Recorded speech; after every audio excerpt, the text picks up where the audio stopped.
Merci Lamia, merci la Bourse. C'est toujours un plaisir de se voir donner l'occasion de martyriser quelques experts, et amis de surcroît, voire d'anciens professeurs. Yakassi, Issa.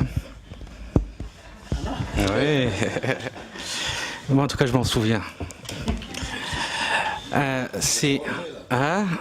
Non. L'idée, c'est de donner quelques points d'ancrage à l'audience.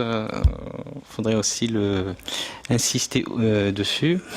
C'est la qualité de l'audience est tout aussi intéressante que le panel. Donc l'idée, c'est d'instaurer, Inch'Allah, un débat, donner des questions sur lesquelles on permettrait au public de rebondir. L'idée aussi, c'est pas de revenir sur une théorie. L'idée, c'est de échanger un vécu et essayer d'en tirer le maximum d'enseignements pour pousser cette fonction de l'avant, voir déjà quel est le gap avec l'international et partant de là, enrichir un débat qui, Inch'Allah, sera fructueux. Donc pour commencer, je commencerai par Issam. Et pour planter le décor, à quoi sert une fonction, là, un comité d'audit dans une entreprise et comment est-ce qu'on le compose? Merci Nabil, merci encore une fois Madame merci Alima de nous avoir réunis aujourd'hui pour discuter d'un sujet qui est en réalité d'actualité mais qui est également un sujet prospectif en réalité aussi.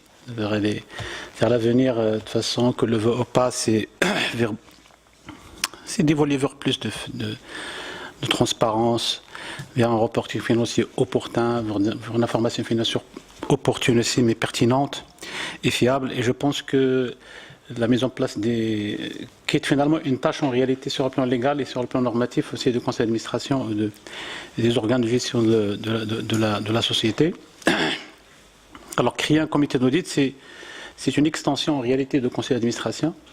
D'ailleurs, quand on lit les dispositions légales, en tout cas pour le cas du Maroc, la loi sur la SA, elle est claire à ce niveau-là parce que le comité d'audit, de toute façon, il rapporte finalement au conseil d'administration. Et donc, c'est sous la responsabilité du conseil d'administration que le comité d'audit exerce ses attributions. Ce qui veut dire, sur le plan, je dirais, théorique, que la responsabilité ultime, c'est du conseil d'administration. Et ça veut dire que les investisseurs, qu'ils soient actionnaires ou potentiels, ils aimeront, dans tous les cas, en fait, avoir connaissance des travaux du comité d'audit, c'est vrai, ils s'y intéressent, mais l'interlocuteur légal et le responsable finalement du reporting financier, c'est le conseil d'administration. Et donc le comité d'audit finalement, si vous voulez, c'est un démembrement, si on veut le dire entre guillemets, de conseil d'administration. Il n'y a pas que le comité d'audit, il y en a d'autres, il y a d'autres comités. Et ce comité, il a peut-être une connotation financière. Une connotation financière, et c'est ce qui va expliquer peut-être que même dans le résultat de l'étude, j'en ai jeté un coup d'œil il y a quelques jours, vous allez voir qu'effectivement parmi les reproches qu'on fait et que Nabil même a fait à ces comités d'audit, c'est que les membres sont beaucoup plus d'une formation financière et qu'ils ne focusent pas sur des profils plutôt métiers, ce qui est en réalité une recommandation aussi à l'international. Donc c'est un comité qui va se charger essentiellement donc de surveiller et de suivre le processus d'élaboration du reporting financier, d'élaboration des états financiers. À mon avis, c'est la principale tâche, ne serait-ce que dans le contexte marocain. Effectivement, nous sommes dans un marché que je considère émergent et que l'information financière, aujourd'hui, elle est au centre de toute décision, c'est-à-dire, je dirais,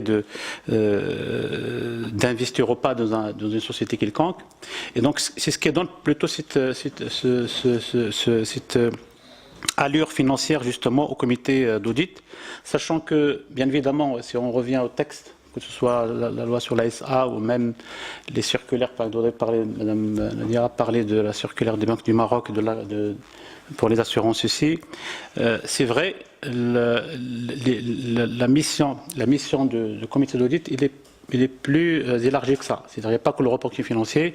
On comprend aussi effectivement qu'ils doivent suivre le contrôle interne, qu'ils doivent suivre aussi la gestion aussi des risques. On comprend aussi qu'ils doivent s'occuper c'est les garants en tout cas de l'indépendance aussi des auditeurs externes et des commissaires aux comptes surtout. Et bien évidemment, la loi, ou même, même si on prend le code de bonnes pratiques de gouvernance, vous allez voir que c'est beaucoup plus des têtes de chapitre. Ça veut dire que la mission de comité d'audit, à mon avis, elle reste plus élargie que ça. Et il doit rendre compte et s'autosaisir à chaque fois qu'il y a une question qui se rapporte soit au management des risques, même à la performance, à la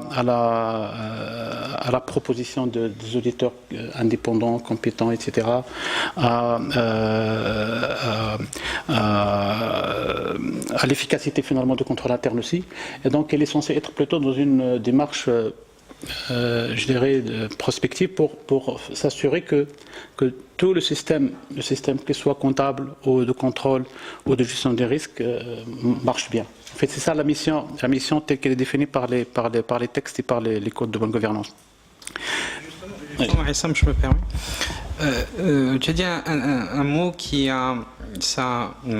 pèse, c'est-à-dire s'auto-saisir de quelque chose. Alors qu'aujourd'hui, les comités d'audit sont confinés à une mission qui est purement financière, voire purement la production d'un certain nombre d'états à l'attention du conseil d'administration. On veut, pour ne pas le dire, arrêter des comptes. D'accord ? Maintenant, au-delà de ça, quel doit être le rapport de ce comité d'audit avec les autres parties prenantes, à savoir le CAC, qui a un mandat, etc., qui travaille en conseil avec le comité des comptes, avec le comité d'audit, avec le conseil d'administration, avec les banques, avec. Quel doit être le rapproche, leur état d'esprit s'agissant des parties prenantes? Alors, le rapport, il découle de ces attributions elles-mêmes.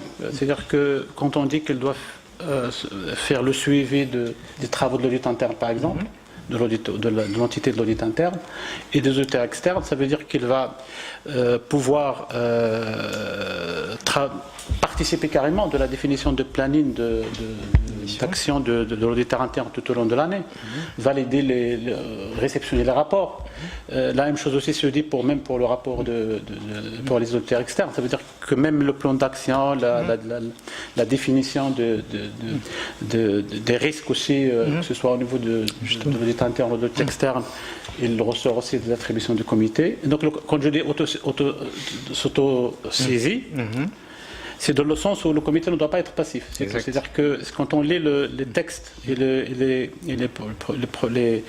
programmes, en fait, les codes de bonne gouvernance, que ce soit ici ou ailleurs, on est presque unanime à le dire. C'est-à-dire qu'il ne s'agit pas d'un comité statique qui cherche à se conformer, si vous voulez, à des attributions qui sont listées par les textes. C'est beaucoup plus à titre indicatif. C'est listé à titre indicatif, ça veut dire que le comité doit être plutôt, par rapport à ses attributions, effectivement avoir une posture en fait, je dirais, d'autosaisie. C'est ça en fait l'idée. Et donc, il rapporte, d'ailleurs, même le texte, il le dit, il doit rapporter au conseil d'administration à chaque fois que le comité lui-même estime que c'est nécessaire sur le nombre de présidents. Ça veut dire que il ne faut pas attendre à ce que, par exemple, je ne sais pas, à ce que une réserve significative, par exemple, les comptes dans le rapport de l'auditeur externe, soit révélée au conseil d'administration, remontée au conseil d'administration. Le comité d'audit doit veiller à ce que le contrôle interne marche, à ce que le contrôle interne permette justement d'avoir un reporting fiable. Et veiller aussi à ce que l'auditeur interne puisse être indépendant, être objectif, puisse planifier ses missions sans aucune restriction, puisse intervenir dans tous les services sans aucune restriction. Et ça, on le voit dans les réponses de façon des uns et des autres, qu'on n'est pas encore malheureusement à ce niveau de perfection. Et sincèrement, je le comprends. Je le comprends puisqu'on ne peut pas aujourd'hui, quand je vois qu'il y a 10% des sociétés ayant répondu au questionnaire, qui sont des sociétés cotées en bourse qui n'ont pas encore désigné qui n'ont pas encore mis en place un comité d'audit, je me pose la question, parce qu'ailleurs, ce n'est pas le cas. C'est quelque chose presque de systématique, je veux dire. Ça veut dire qu'il ne faut pas non plus qu'on considère qu'on est, par rapport aux pratiques à l'international, etc., qu'on est en recul. Moi, je pense qu'on est dans une dynamique d'évolution par palier. D'évolution parfaite, et on va y arriver. Maintenant, les membres, vous avez posé la question, tu as posé la question sur les membres. Oui, c'est une question qui se pose toujours. Faut-il que les membres de ce comité soient indépendants ou pas? Faut-il qu'ils soient des administrateurs? Faut-il qu'ils s'adjoignent ou pas l'expertise quand il le faut? Parce que quand il n'y a pas quelqu'un qui a une expertise financière, et c'est le cas dans certains comités, oui, on peut imaginer un comité qui s'adjoint un expert financier s'il le faut. Surtout dans le secteur public. On a beaucoup de comités où il n'y a pas forcément de membres qui sont spécialisés en la matière financière. Et donc, la composition, à mon avis, doit au moins tenir compte de deux choses importantes. La première, c'est qu'il faut effectivement que parmi les membres qu'il y ait des gens qui peuvent quand même lire et challenger les auditeurs, qu'ils soient externes ou internes. Et la deuxième chose, et toi-même tu l'as dit, c'est la composante métier. Il faut absolument que les membres de ce comité aient une maîtrise parfaite comme les auditeurs internes, parce que l'un des points forts des auditeurs internes, c'est qu'ils maîtrisent parfaitement le métier. Et donc, je trouve mal un comité d'audit qui va challenger un auditeur interne, par exemple de la gestion des risques, de la cartographie des risques, de la maîtrise des risques, de la priorisation des risques, alors que lui-même n'est pas quelqu'un qui connaît le métier. Donc, effectivement, de la composition, il y a l'élément indépendance, il faut y insister. D'où, effectivement, ailleurs, on exige à ce que les administrateurs indépendants soient nombreux au sein du comité. D'accord? Peu importe le nombre, parce que le nombre, ça c'est si on prend la charte du comité de l'établissement public, vous allez voir que c'est 3 ou 4. 3 ou 4, ça veut dire qu'on peut imaginer parfaitement à ce qu'il y ait au moins 2 qui sont administrateurs indépendants. Sachant que les textes, tous les textes sont unanimes de dire que les administrateurs qui exercent une fonction quelconque au sein d'entreprise, que ce soit un mandat social ou un mandat salarial, ne peuvent pas être membres du comité d'audit. Donc le comité d'audit, si vous voulez, c'est le travail que doit faire le conseil d'administration de par les textes. Parce que le conseil d'administration, de par les textes, vous le savez très bien, que le nombre des administrateurs qui n'ont pas de mandat et qui ne sont pas salariés de la société doivent être plus nombreux que ceux ayant un mandat aux salariés. C'est parce qu'on veut que le conseil d'administration soit un organe de surveillance et de contrôle. Sur le plan financier, sur le plan de gestion des risques, sur le plan de maîtrise des risques, sur le plan de contrôle interne surtout, on a délégué ce pouvoir au comité d'audit. Je comprends parfaitement ceux qui disent qu'il ne faut pas non plus que le comité d'audit se substitue au conseil. Je partage parfaitement. Le comité d'audit, il le rapporte au conseil, mais sur sa responsabilité, ça veut dire que les administrateurs ne doivent pas se fier toujours au rapport du comité d'audit. Ils doivent assumer leurs responsabilités aussi dans la gestion, ne serait-ce que stratégique de la boîte. Je rebondis sur ce que tu as dit, Issa, mais tu as parfaitement raison, sur déjà la notion de risque globaux dans l'aspect financier, ou la production d'informations financières est juste un aspect qui n'est pas forcément le plus important dans certains cas. Pour poser la question à Mounaïm, pour être proactif, moderne, à la page, comment un comité d'audit peut orienter et contrôler le travail de la fonction interne? Je dis bien la fonction interne, au-delà du poste, etc. Merci, bonjour à tous. C'est toujours un plaisir d'être au sein de l'IMA, que je tiens bien sûr à saluer pour les efforts.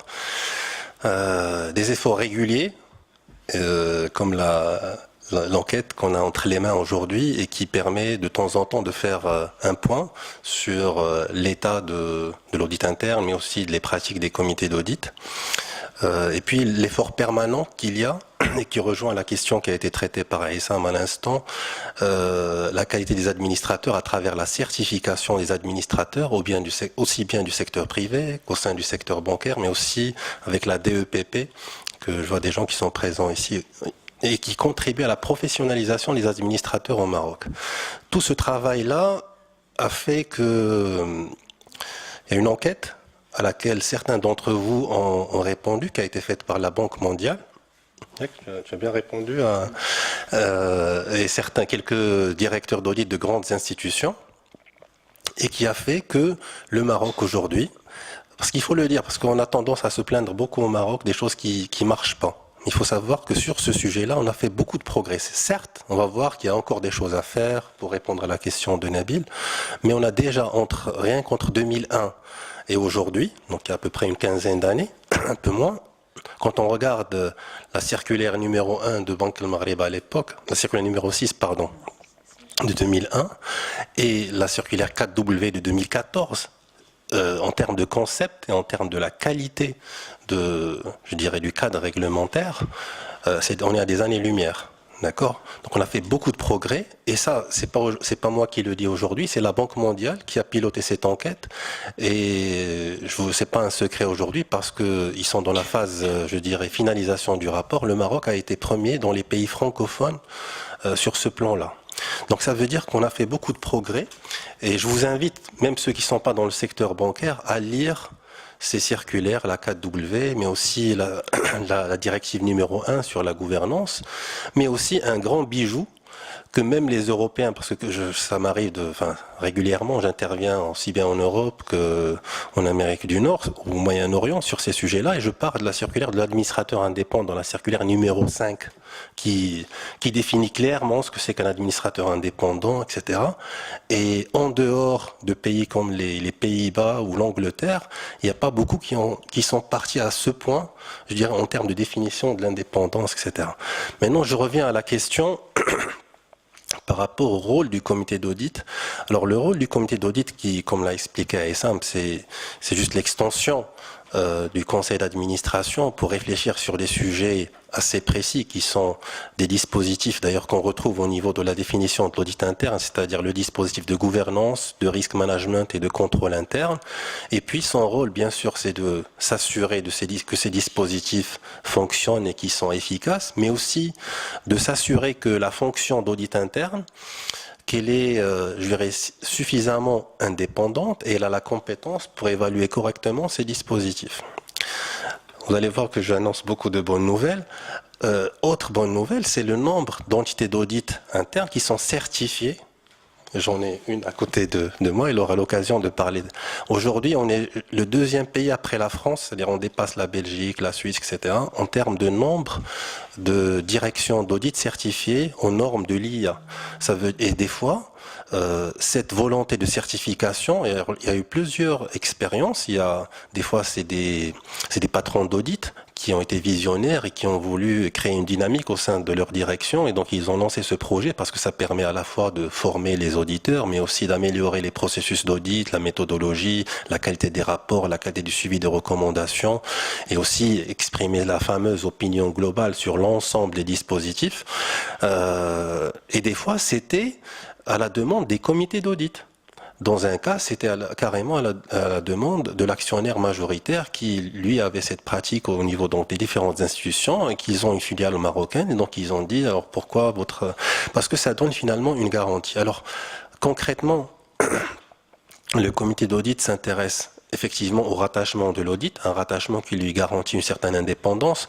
Alors on a dépassé le débat des années 80, on n'est pas dans une indépendance statutaire, on est dans une indépendance qui permet à l'entité d'audit d'exercer pleinement son activité. Alors pour moi, quand j'interviens, en fait, je rappelle deux éléments de l'indépendance, de critères d'indépendance, c'est quand je bâtis mon plan d'audit, il n'y a pas quelqu'un qui intervient pour me dire il y a des zones qui ne sont pas auditables. Ça veut dire le plan d'audit, il est coproduit avec un certain nombre d'acteurs. Bien sûr, on se base sur une approche basée sur les risques, à travers des cartographies des risques qui soient à jour, bien sûr, et dynamiques, mais aussi en prenant des éléments, des inputs de différentes entités, les audités, mais aussi la direction générale et ses orientations stratégiques. Donc tout ça va concourir à l'élaboration d'un plan d'audit qui est pertinent, et donc il n'y a pas de sanctions. D'ailleurs, même dans la directive, on n'a pas été, ou dans les normes, on n'a pas fixé un cycle, mais en général, on est d'accord que sur un cycle de 3 à 4 ans, il faut avoir tout audité. Quand je dis tout audité, ça veut dire toutes les entités, les processus, les programmes, les projets, les filiales. Bon, ça dépend de l'univers d'audit, bien sûr, parce qu'il faut construire un univers d'audit. Donc, premier élément, c'est l'indépendance et la capacité d'auditer l'ensemble de l'univers d'audit dans une échéance temporelle, on va dire raisonnable, 3 à 4 ans. Après, c'est, je dirais aussi la compétence pour pouvoir auditer. Qui dit compétence dit un certain nombre de ressources, à la fois humaines, mais aussi sur le plan financier, pour équiper. On est dans des environnements informatisés, Donc aujourd'hui, il n'est pas question de, quand on est dans une banque, d'auditer sans avoir des logiciels d'audit pour attaquer des bases de données, des ERP, des environnements hautement informatisés. Avec la transformation digitale, il y a un grand défi aussi, avec la cybersécurité comme risque aujourd'hui à la tête des risques. Donc je te perçois parce que je réponds peut-être à des questions qui vont venir, mais c'est juste pour poser un petit peu le débat. Donc c'est renforcer, donc indépendance, c'est renforcer la compétence et puis faire le suivi des différentes, je dirais, recommandations qui n'auraient pas été mises en œuvre pour épauler quelque part l'audit et interpeller le management. Est-ce que c'est un problème de gestion de priorité ou est-ce que les recommandations n'étaient pas si pertinentes que ça? Donc pourquoi ils ne sont pas mis en œuvre? Et donc c'est comme ça qu'on arrive à créer une dynamique.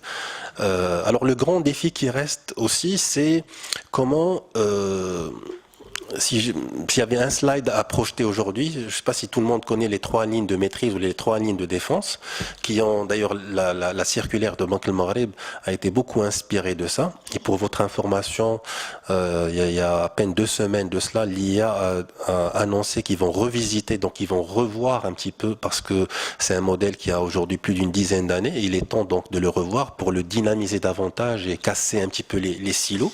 Et justement, la problématique et le grand défi qu'ont aussi bien les banques mais aussi les autres secteurs, c'est comment faire travailler un certain nombre de fonctions de seconde ligne. Donc c'est-à-dire qu'aujourd'hui les dispositifs de risque, de contrôle reposent sur 3 lignes. Les opérationnels, il n'est pas question de les déresponsabiliser, donc c'est eux les principaux acteurs, notamment quand on lance des dispositifs de maîtrise de risque pour qu'ils soient chacun à son niveau le pilote donc des risques inhérents à ces activités et puis les contrôles qu'il va mettre en place pour les maîtriser à ce qui est acceptable. Et puis aussi des fonctions de conformité. Aujourd'hui la conformité est à la tête, on voit ce qui est arrivé à Renault avec pas mal de lois anticorruption partout, la loi Sapin en France et ça va pas tarder chez nous au Maroc. On est certain qu'il y aura, on a une stratégie de lutte contre la corruption. C'est vrai qu'on a un problème au niveau donc de l'ex-ICPC, donc il faut activer cette instance constitutionnelle. Mais une fois qu'elle va être activée, il y a toute une feuille de route sur l'anticorruption. Et donc là, c'est tout un certain nombre de dispositifs et ce qu'on appelle l'angle mort en fait des risques, c'est-à-dire il y a des risques de conformité qu'on ne voit pas venir. Donc sur tous ces sujets-là, il y a beaucoup de choses à faire et donc le comité d'audit a du pain sur la planche. Et c'est vrai que au-delà de la question financière qui est assez mature puisqu'on a affaire à des acteurs comme les commissaires aux comptes qui maîtrisent leur sujet, donc il faut juste les challenger et leur assurer donc l'indépendance. Mais par contre vis-à-vis de l'audit interne, lui il a un rôle comme 3e ligne, donc aussi bien d'évaluer les dispositifs de première ligne, mais aussi de s'assurer que la 2e ligne, c'est-à-dire que les dispositifs de gouvernance, de risque, de conformité et de contrôle fonctionnent et sont efficaces. Voilà globalement comme introduction ce qu'on peut dire. Justement, Monem, je suis un peu gêné du fait qu'une avancée aussi importante soit issue d'une loi. D'accord, on a un régulateur averti, etc., qui vous dit pas besoin de choses intéressantes, mais c'est une loi qui a forcé les gens à se mettre en conformité avec un standard international plus vite que les autres. D'accord, et c'est limité à un secteur donné. Je suis sûr et certain que ça va irriguer d'autres secteurs parce que c'est une bonne pratique qui va être importée, mais n'empêche que, est-ce que c'est pas un problème de perception de la fonction qui n'est pas encore perçu comme étant un outil de performance ou là, de pilotage de la performance? Tu as cité tout à l'heure le risk management, c'est un outil exceptionnel pour gérer des risques, pour les surveiller, pour les augmenter, pour les baisser en fonction de la conjoncture. Est-ce que de ce côté-là, il n'y a pas des choses à faire pour faire que ce type de choses soit un peu plus général? Ouais. Tu as parfaitement raison. D'ailleurs, c'est la question qu'on se pose au sein de la Commission nationale de gouvernance d'entreprise qui vient d'être réactivée. Il faut savoir qu'il y a une commission qui a été créée, on va dire, il y a plus d'une dizaine d'années, qui a été à l'origine de la production des codes de bonne gouvernance. Alors aussi bien le code général que ses annexes, c'est-à-dire le code pour le secteur bancaire, le code pour les entreprises familiales et le code pour les entreprises publiques. Et donc quand on s'est interrogé sur le bilan de ces codes, on avait déjà du mal à trouver de l'information sur le degré, je dirais, d'application ou pas. D'ailleurs, parce qu'on est dans la soft law, on est dans du comply or explain. Et on a trouvé qu'il y a la DEPP, par exemple, qui fait un excellent travail parce qu'elle a un outil de mesure vis-à-vis donc, des établissements publics. Donc, elle est capable de dire qui a fait quoi, la qualité des comités audits, leur fonctionnement, etc. Pareil pour le secteur bancaire, il y a un régulateur. Par contre, pour le secteur privé, ben, il n'y a pas d'obligation. Donc, on est vraiment dans la perception qu'on a de l'audit comme est-ce que c'est juste une obligation réglementaire à avoir ou bien est-ce que c'est un outil de pilotage à la disposition à la fois donc des instances de gouvernance mais aussi d'un certain nombre, je dirais, d'acteurs, que ça peut être des bailleurs de fonds, mais aussi le management lui-même devrait se saisir de cet outil parce qu'il est à sa disposition. Et je rappelle juste une formule qui est très répétée par l'un des responsables de l'ECI, qui est la Confédération européenne de l'audit interne, qui dit aujourd'hui entre conformité et performance. Aujourd'hui, la conformité, ce n'est plus... Il dit que la conformité, en fait, c'est le ticket d'entrée pour être autour de la table. Mais pour y rester, il faut être performant. Et donc, en fait, l'un des outils pour s'assurer de l'évaluation de la performance pour continuer à exister dans des marchés aujourd'hui, parce qu'avec tout ce qui est transformation digitale, etc., du jour au lendemain, vous pouvez disparaître. Donc, c'est-à-dire qu'aujourd'hui, l'un des leviers à avoir, c'est justement des dispositifs, notamment l'audit, qui va se pencher sur beaucoup plus de questions de stratégie et de performance. Et d'ailleurs, je vous invite à lire un petit bijou qui est le COSO ERM 2017. D'accord ? Je ne sais pas si vous l'avez lu, qui a changé un peu du cube pour le distinguer, parce qu'il y a deux COSO. Il y a le COSO contrôle interne, qui a été réactualisé en 2013, et il y a le COSO ERM, qui date de 2002, et qui a été actualisé récemment en 2017. Celui de 2017, c'est simple, il part de la mission, de la vision d'une organisation, sa stratégie, la fixation des objectifs, et c'est ainsi qu'il introduit les risques, et juste derrière les risques, la performance. On est vraiment sur les éléments qu'un dispositif d'audit interne est censé évaluer. Mona, CDG, beaucoup de secteurs, beaucoup de métiers, beaucoup d'argent. Beaucoup d'argent. Et donc beaucoup de risques. Tu t'en sors comment déjà avec votre périmètre, avec ton périmètre de filiale CDG? Et puis j'aimerais avoir aussi votre philosophie s'agissant de vos investissements, c'est-à-dire si CDG, sachant que CDG est pour beaucoup de petits porteurs un gage, d'accord, quand on veut mettre de l'argent, l'investir dans une société. D'accord. Donc est-ce que vous avez vocation à systématiquement être dans un comité d'audit? Si oui, comment vous calibrez votre intervention dans le cadre de ce type de comité? Très bien. Merci beaucoup Nabil, merci Lamia pour l'invitation, de nous avoir donné cette occasion d'échanger avec les professionnels autour de cette thématique importante pour la fonction audit interne. Donc avant de répondre à ta question directe par rapport à la présence au sein des comités d'audit des investissements de la CDG, donc je vais parler un peu du périmètre. Donc tu as parlé du périmètre, certes le périmètre c'est un périmètre très vaste. En tant que responsable d'audit de la structure centrale du groupe CDG, donc on a la responsabilité de couvrir l'ensemble de l'univers d'audit, donc dont tu as parlé tout à l'heure, l'univers d'audit du groupe CDG. Donc comment ? Donc ça paraît une mission impossible, mais on a opté pour une architecture du système de contrôle interne qui repose un peu sur une vision d'audit fédéral avec une entité centrale et des correspondants et des relais au niveau des différents paliers. Aujourd'hui, on les appelle les branches, donc les principales branches du groupe CDG, à savoir le tourisme, l'immobilier et tout ce qui est bancaire à travers CDG Capital et tout ce qui est prévoyance au niveau de nos organismes gérés, CNRA et RCR. Donc l'entité centrale avec ses relais au niveau de l'ensemble du groupe CDG. Donc on bâtit ensemble un plan d'audit donc fondé sur les risques et sur la nécessité de couvrir cet univers selon un cycle régulier, en priorisant bien sûr là où il y a les enjeux les plus stratégiques et là où il y a le plus de risques.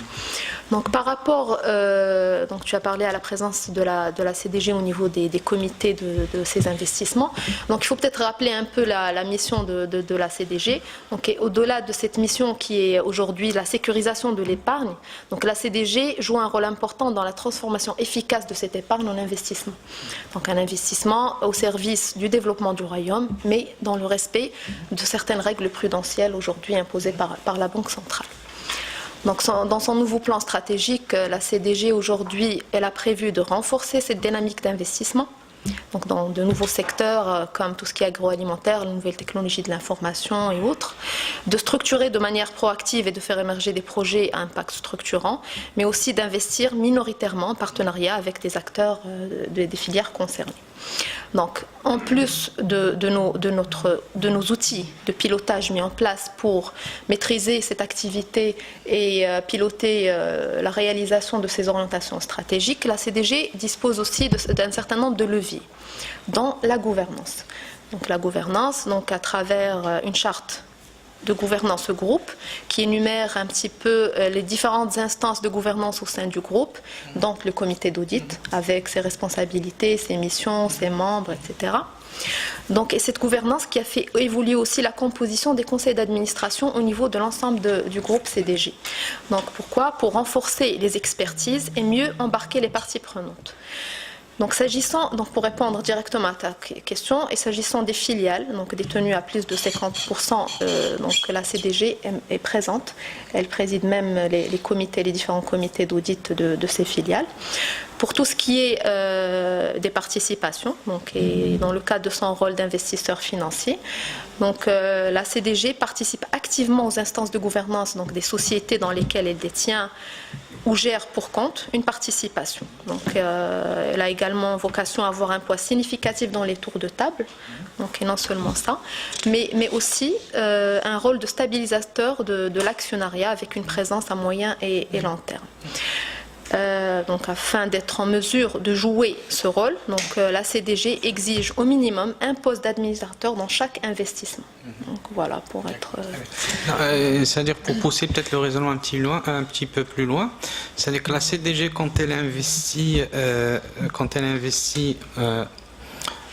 quelque part, elle vient avec un set de règles. Si on n'y adhère pas, vous n'êtes pas automatiquement dans l'investissement. C'est-à-dire qu'il y a des filtres qui tiennent compte de votre sensibilité au risque.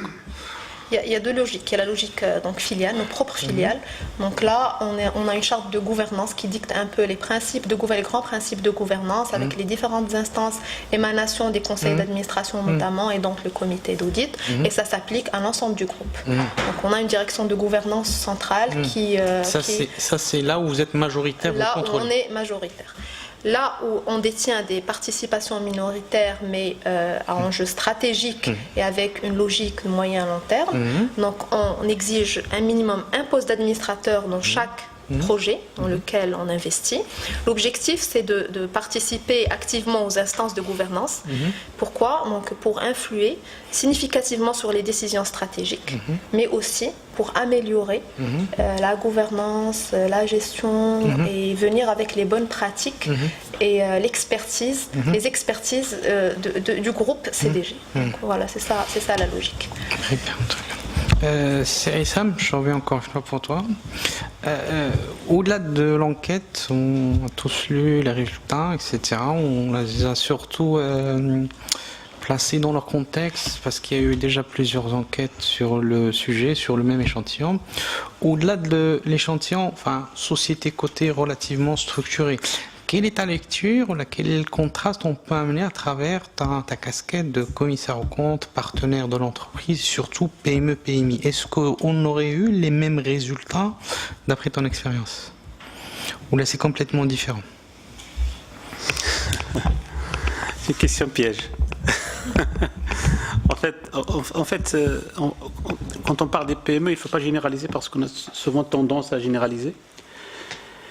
Même au niveau des PME, à mon avis, il y a aussi des levels, des niveaux de PME, que ce soit sur le plan organisation, sur le plan structure, sur le plan aussi structure du capital, sur le plan forme aussi, forme sociétaire, parce que c'est un élément important.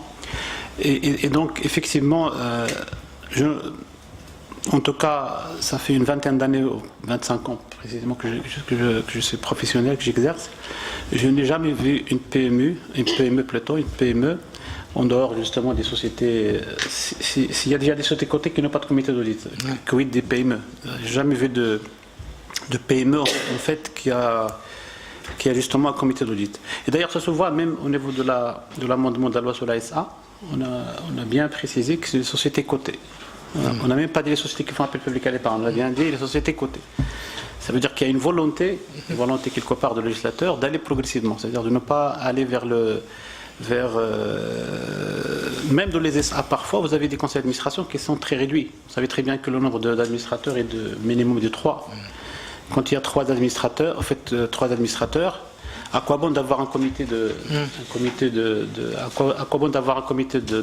à quoi bon d'avoir un comité de rémunération ou de nomination? C'est-à-dire qu'on considère que le conseil lui-même est un comité. En fait, voilà, j'essaie de schématiser un peu, même si j'exagère un peu, mais je sais que les PME aujourd'hui, dans leur majorité, ne se pose même pas la question d'avoir un comité d'audit, sachant que vous le savez très bien que même l'obligation d'avoir un commissaire aux comptes déjà elle-même n'est pas à l'ordre du jour, puisque la loi prévoit un critère très très élevé de chiffre d'affaires. C'est-à-dire on a l'obligation de désigner un commissaire aux comptes qu'au-delà de 50 millions de dirhams.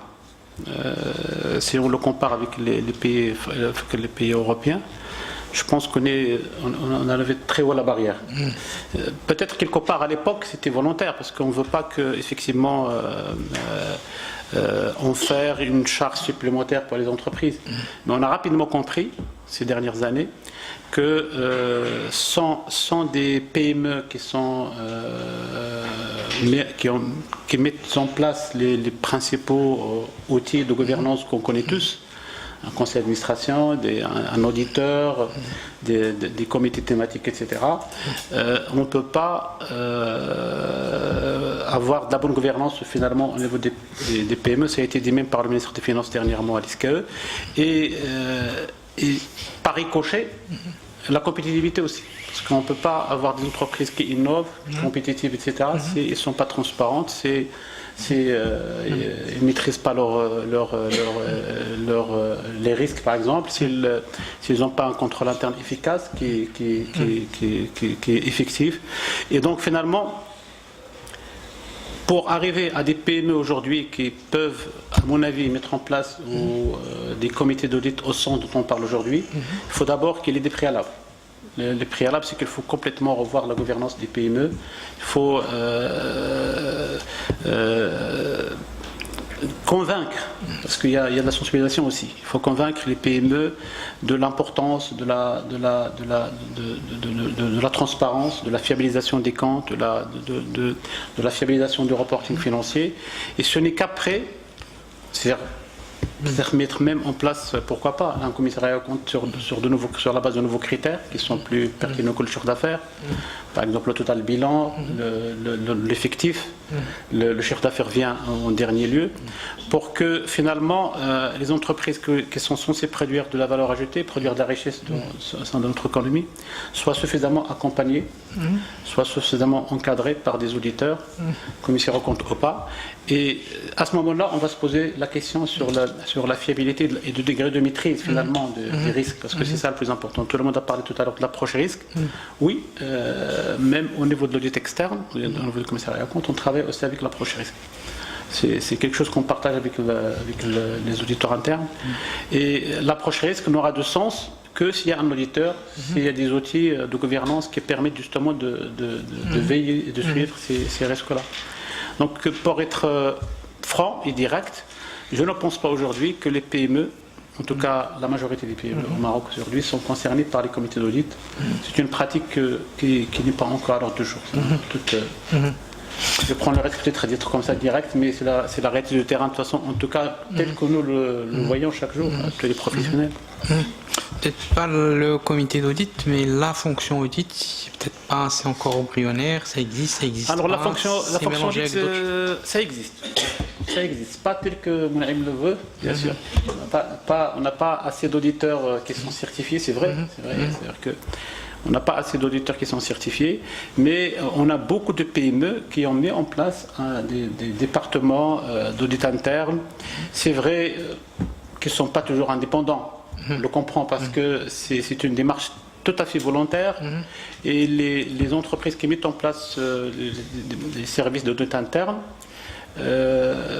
sont beaucoup plus dans une démarche intérieure de contrôle, mais pas d'indépendance. On ne va pas jusqu'à donner, par exemple, au service d'audit interne l'indépendance totale d'intervenir comme il veut, de formaliser ses travaux, de choisir avec l'approche risque dont a parlé Monaïm, les zones d'intervention de manière libre, etc. Je ne le pense pas. On a des départements audit qui sont là, internes. L'idéal, c'est d'avoir bien sûr des départements qui sont certifiés, en tout cas des auditeurs intercertifiés, mais ce n'est pas le cas. Il y a aussi un autre point important, c'est que souvent, ça on le remarque dans les PME, pas toutes, il y a une confusion entre le rôle de l'auditeur interne et le rôle du contrôleur de gestion aussi. Il y a souvent des départements qui sont qui ballottent entre les deux. D'ailleurs, même de l'organigramme, vous trouvez département au service contrôle gestion et audit interne, souvent.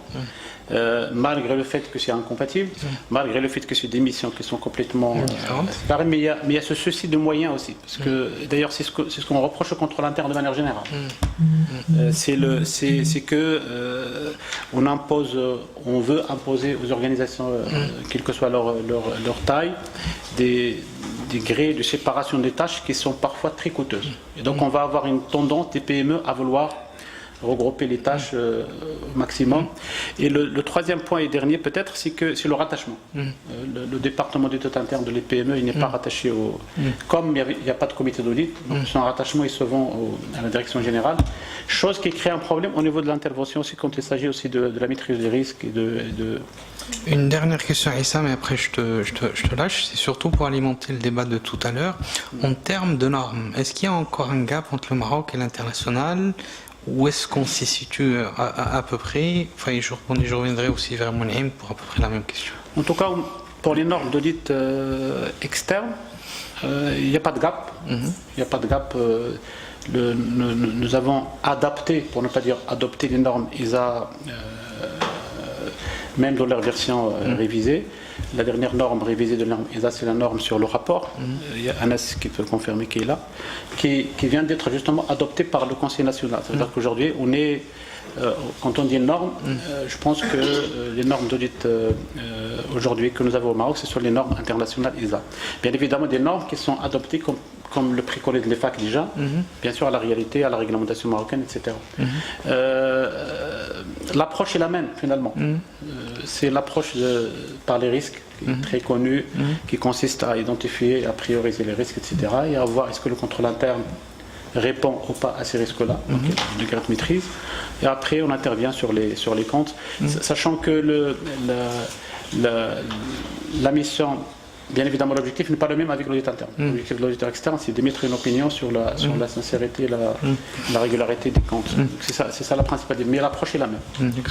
Justement, Monaïm, l'approche risque, la cartographie des risques de manière générale au Maroc, ça doit être un outil dynamique, vivant, qu'on actualise de manière très régulière. Est-ce que, de par ton vécu, est-ce qu'il y a des risques qui sont sous-estimés de manière... flagrante au Maroc, j'ai en tête le Moqata'a, le risque de réputation, d'autres types de risques. Qu'est-ce que tu en penses d'après ton vécu là-dessus? Question très pertinente qui mériterait une journée entière. Je reviendrai rapidement sur les PME et les entreprises familiales. Ce qu'il faut comprendre, c'est que au Maroc, on a quand même une majorité de PME et d'entreprises à capitaux familiaux, et que même ces entreprises-là, en fait, il ne faut pas les exclure des bonnes pratiques. D'ailleurs, l'IA vient de produire un modèle de maturité des dispositifs de gouvernance, de contrôle interne et d'audit interne, c'est-à-dire qu'on est sur des paliers. D'accord? Et donc, c'est vrai qu'on ne va pas leur demander d'avoir les mêmes dispositifs qu'une banque. Autrement, on serait des gens qui ne seraient pas réalistes. Donc, il faut leur demander des choses qui correspondent à leur taille, à leur risque, etc. Et surtout, à changer l'état d'esprit. Et c'est ce qu'on a vu avec les générations. Parce que les PME, on a le grand-père qui les a fondées. Après, on a une génération qui est venue dans les années 80. Et puis, on a une troisième, voire quatrième génération qui, en général, c'est des gens qui ont fait des études à l'étranger, en Amérique du Nord, en Europe, et qui sont venus avec des logiques de modernisation, et ils veulent, parce que c'est pas qu'ils veulent mettre ces dispositifs parce que c'est inscrit dans une loi, mais parce qu'ils croient que c'est un mécanisme de pilotage et de maîtrise de l'activité. Pardon. Et c'est pour ça que dans la réflexion qu'on a, et j'insiste, c'est une réflexion d'ailleurs où il y a beaucoup d'acteurs, il y a l'IMA, il y a les experts comptables, il y a la DEPP au sein de la Commission nationale de gouvernance, il y a l'État à travers le ministère des Affaires générales et de la gouvernance, il y a beaucoup d'acteurs. Il y aura une remise, je dirais, une mise à niveau donc des différents codes. Et parmi les codes qu'il y a, c'est un code qui est dédié à la PME et à l'entreprise familiale. Et l'idée, c'est qu'il va falloir qu'on fasse preuve vraiment d'innovation. Il ne faut pas qu'on sorte un certain nombre de principes sans mettre en place des mécanismes. Alors, il faut savoir que ça fonctionne toujours partout dans le monde, il y a le bâton et la carotte. Donc, quelque part, il faudrait que l'écosystème entier puisse conduire ces entreprises à aller vers les principes de bonne gouvernance et de transparence. Alors je donne quelques exemples. L'écosystème bancaire, par exemple, ou les bailleurs de fonds. Donc quand une entreprise veut solliciter des crédits, des emprunts, un certain nombre de choses, donc peut-être parmi les exigences, il y a aussi les aspects fiscaux. Donc quelqu'un qui est transparent, qui fait preuve donc d'aller vers des logiques on a eu aussi au niveau de la CGM les labels RSE. Donc il y a eu pas mal de petites entreprises qui sont parties vers la RSE, et donc à travers la RSE, il y a tout un paquet donc de pratiques de bonne gouvernance. Et donc, il faut réfléchir sur ces mécanismes-là qui, finalement, vont donner envie à ces entreprises d'aller là-dessus. Donc, je reviens maintenant à la question. Oui, pour insérer une petite phrase, tu as raison sur les modèles de maturité. Et entre autres, parmi les éléments qui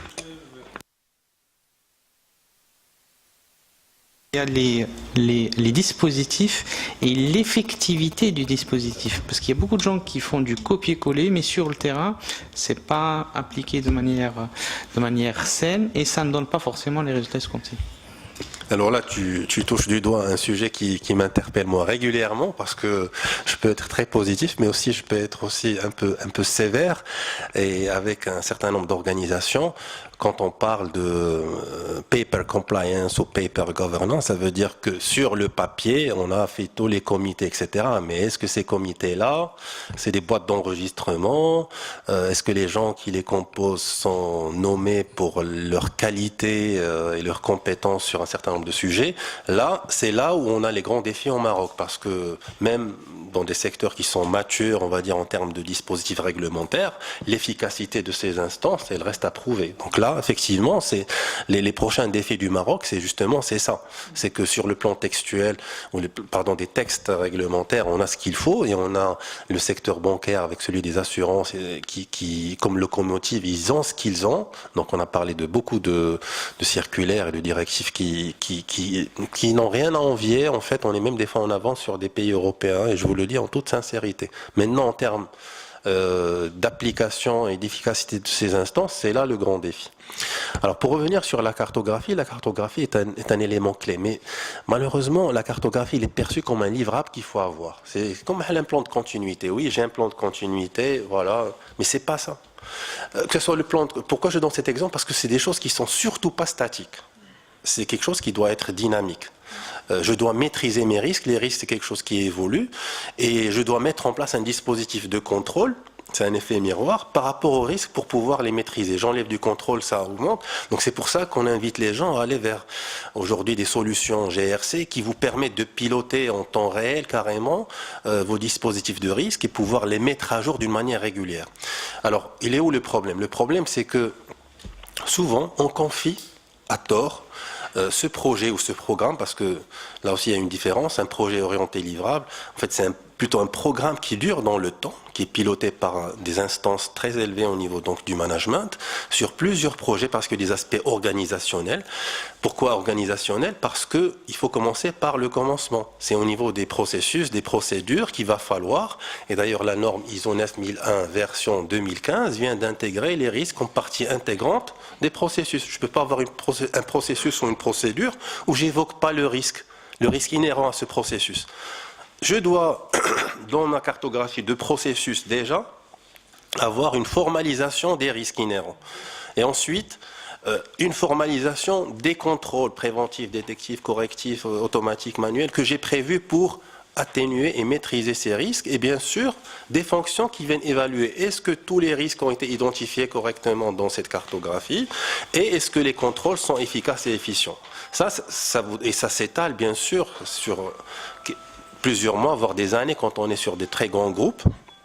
Sachant qu'un groupe comme la CDG, où il est sur plusieurs métiers, on est sur plusieurs cartographies parce que les risques ne sont pas forcément les mêmes par secteur d'activité.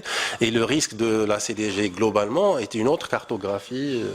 Donc je laisserai peut-être Mona évoquer ça parce que Et l'idée c'est que une fois qu'on a mis en place ce livre, donc on n'est pas dans un livrable cartographe, c'est pas un fichier Excel qu'on vous demande, qui est fait à un instant T et qui est, au bout de 6 mois ou 1 an, qui est déjà dépassé et qu'on va chercher à rappeler un autre cabinet pour mettre à jour. Non, c'est pas ça.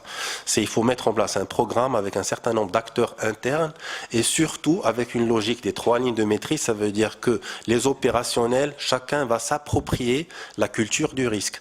Et le premier élément sur lequel insiste le COSO ERM 2017, c'est la gouvernance et la culture du dispositif de risque. Ça veut dire que c'est une culture, c'est-à-dire une fois que les consultants ne sont plus là, il y a le réflexe de risque qui est imprégné au niveau de l'organisation. Dès qu'on est sur un sujet, on travaille sur un projet, lancement d'un nouveau produit, il y a quelqu'un qui a la logique, c'est quoi les risques, est-ce qu'il y a un risque de conformité, est-ce qu'il y a, etc. Et quels sont les contrôles qu'on a mis en place. Là, on est dans une organisation qui s'est approprié le risque. On va pas, voilà, donc c'est ça un petit peu. Après, quand toutes les enquêtes qui sont faites aussi bien par au niveau du forum global, que ce soit au niveau donc de Alliance, les études qui se font sur les risques, ils sont unanimes. Le premier risque qui émerge, on va dire, c'est les risques liés à la cybersécurité et à la transformation digitale. Après, il y a les risques liés à la conformité. Il y a des risques aussi liés aujourd'hui sur toute la partie RH, par exemple sur la fuite des compétences, etc. Donc, on a pas mal de sujets qui commencent à émerger. Et il va falloir que les entreprises en fait mettent en place des mécanismes déjà de maîtrise et puis bien sûr les auditeurs ils vont s'appuyer sur ce travail donc de maîtrise des risques pour pouvoir bâtir un plan d'audit, je dirais, pertinent et cohérent. Et la nouveauté sur ce sujet, d'ailleurs, lors de la conférence africaine qui a eu lieu en juin dernier, on a fait un sujet et on était donc précurseur sur ce sujet parce qu'il a été repris, ce qu'on appelle les plans d'audit dynamique, c'est-à-dire on avait des plans annuels, pluriannuels.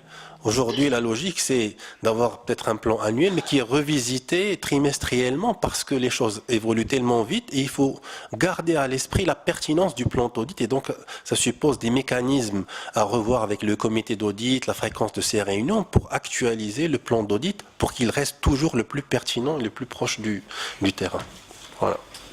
Oui. Une dernière question pour Mona, pour conclure avant de donner la parole à l'audience. Quelles sont les limites de l'exercice d'un dispositif qui est censé surveiller, prévenir, etc. Mais ça reste un dispositif qui a ses insuffisances. En tout cas, d'après ton vécu, quand ça marche pas, c'est dû à quoi? C'est humain, c'est procédural, c'est... Voilà. D'après ton vécu, tu peux donner des noms, il n'y a pas de problème. Alors quand ça ne marche pas au niveau des comités d'audit ou en général? En général. Alors, quand ça ne marche pas, en général, c'est des défaillances au niveau du dispositif de contrôle interne. Donc, c'est la pierre angulaire. Donc, Moun'im, on a parlé en long et en large. Donc, l'audit interne, justement, est là pour d'abord donner une assurance sur ce dispositif de contrôle interne qui est censé un peu contribuer à l'amélioration et à la maîtrise de l'activité de n'importe quelle société. Donc quand ça ne marche pas, c'est en général des contrôles qui ne sont pas mis en place. Donc en général, c'est aussi des procédures qui ne sont pas matérialisées, mais aussi c'est une gouvernance qui n'est pas déployée. Donc c'est une gouvernance qui est là dans les papiers, mais dans la pratique, qui ne vient pas à travers des instances et des comités d'audit notamment, surveiller et veiller à ce que ce dispositif de contrôle interne soit le garant de la maîtrise de l'activité. Voilà. Parfait. On ne veut pas...